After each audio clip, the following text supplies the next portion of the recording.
जय माता दोस्तों।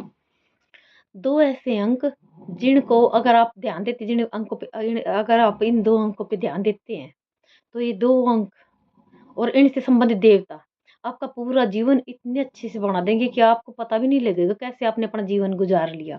यानी कि इतनी सरलता से, इतनी खुशियों से भरा, इतनी समृद्धि से भरा, कोई रुकावट नहीं, कोई बाधा नहीं। और अगर रुकावट कुछ बाधा आ भी रही है तो आपको पता भी नहीं चलेगा कब रुकावट बाधा आई, कब वो चली गई। बड़ी से बड़ी विपत्ति भी ऐसे टल जाएगी, पता भी नहीं लगेगा आपको। कैसे क्या?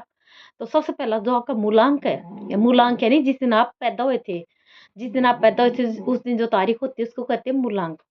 और दूसरा अंक होता है आपका भाग्यांक। भाग्यांक यानी क्या होता है भाग्यांक? वो अंक जिस दिन आप जो पैदा हुए थे वो तारीख, और जिस महीने में आपने जन्म लिया था वो महीना, जन्म का महीना, और साथ में आपके जन्म की साल, जिस साल आप पैदा हुए थे। इन तीनों को मिलाकर के, यानी जन्म की तारीख, जन्म का महीना, जन्म की साल, इन तीनों को मिलाकर के जो भी अंक आते हैं टोटल, इनको इनका टोटल यानी कि इनको जोड़ करके इन अंकों को, सारे अंकों को, और जो अंक अगर डबल डिजिट में आता है तो उसको सिंगल में कर लीजिए। और जैसे मूलांक में भी यही, अगर मूलांक के अंदर भी अगर आपका अगर डबल डिजिट में कोई अंक है तो उसको सिंगल में कर लीजिए, और भाग्यांक के अंदर भी ऐसा होता है। तो दोनों को देखिए कि आपका क्या मूलांक और क्या भाग्यांक है। कि यानी कि जैसे मेरा है 7 11 77, तो मेरा 7 होगा मेरा मूलांक, और मेरा 6 आता है मेरा भाग्यांक।